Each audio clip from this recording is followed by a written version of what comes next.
ఇక్కడ అసలు ట్విస్ట్ ఏంటంటే ఆ టేబుల్ పై కేటీఆర్ కూర్చోవడం, కాంగ్రెస్ నాయకులపై ఘాటుగా ఉండే కేటీఆర్ కోమటిరెడ్డితో సరదాగా ఉండడం రేవంత్ రెడ్డికి కాస్త గుబులు పుట్టిస్తుందని చెప్పుకోవచ్చు.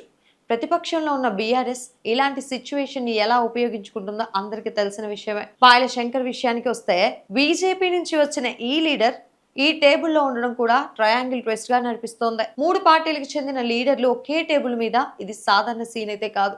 జస్ట్ లంచ్ టేబుల్ మాత్రమే మార్చారా, లేక రానున్న రోజుల్లో వీళ్ళ రాజకీయాలు కూడా మార్చబోతున్నారా? రాజగోపాల్ రెడ్డి రేవంత్ రెడ్డికి పరోక్షంగా ఏదైనా మెసేజ్ ఇస్తున్నాడా? నన్ను పట్టించుకోకపోతే నేను నా మార్గం చూసుకుంటా అన్నట్టేమైనా ఉందా?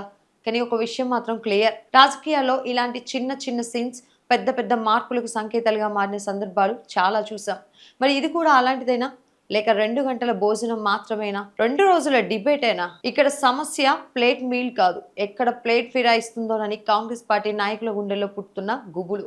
మరీ ముఖ్యంగా రాజగోపాల్ రెడ్డి లాంటి ఫైర్ లీడర్ అక్కడ ఉండడం తెలంగాణ రాజకీయాల్లో కొత్త ప్రశ్నలు లేపిందని చెప్పుకోవచ్చు. మరి ఈ ప్రశ్నలకు సమాధానం వస్తుందా, లేక ఇంకా కొత్త ట్విస్టులు వస్తాయా?